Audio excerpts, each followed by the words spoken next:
like first meeting with Shane MacGowan. I'm still in love with him. If you were to create a league table of showbiz's biggest ever boozers, then somewhere toward the top, nestling next to Oliver Reed, would undoubtedly be the late Pogues frontman Shane MacGowan, a man who was never seen without a drink in hand, as his long-standing friend, Johnny Depp, will attest to. Of course, alcoholism is nothing to celebrate, but it is hard to imagine the success that MacGowan and his band had without the intertwining of whiskey or a pint of Guinness, and the same can be said of Depp, who features in many an alcoholically apocryphal story both in the US and the UK, courtesy of his drinking supergroup the Hollywood Vampires. Depp and MacGowan were fast friends for more than 30 years before the Irishman eventually succumbed to a life of hedonism and pneumonia at the tail end of 2023, and Depp was one of the pallbearers to carry the musician's coffin at the funeral. MacGowan described Depp as the brother he never had, and Depp was similarly effusive in his description of the bond the pair shared after their meeting back in a pub in the early 1990s. Depp recalls the initial coming together, saying, "When I met Shane, he was negotiating a pool table.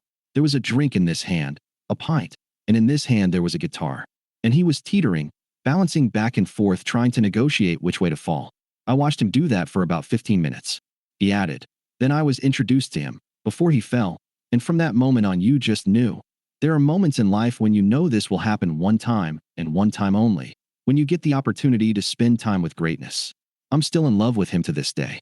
It sparked 3 decades of creativity, but mostly drinking, with Depp joining the Pogues during a performance of That Woman's Got Me Drinking on Top of the Pops back in 1994, in addition to directing the music video for the song, starring MacGowan's future wife, the Irish journalist Victoria Mary Clark.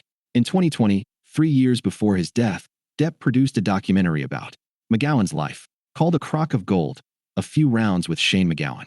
Written and directed by Julian Temple, the film was highly acclaimed and tracked the songwriter's path from a childhood in Kent to psychiatric care for substance abuse at just 17 to international fame as the Pogues lead singer in the mid-1980s, with a string of huge hits including the perennial Christmas classic Fairy Tale of New York. Temple underlined the reasoning of the fellowship between Depp and MacGowan, noting, "They are both very interested in reading, they share an incredible love of music, and they like a drink, obviously.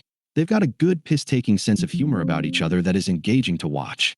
Depp was the best man at MacGowan's wedding to Clark in 2018, playing the guitar at the end of the ceremony, and the Irishman was vocal in his support of Depp during his very public and very messy divorce proceedings from actress Amber Heard in 2022.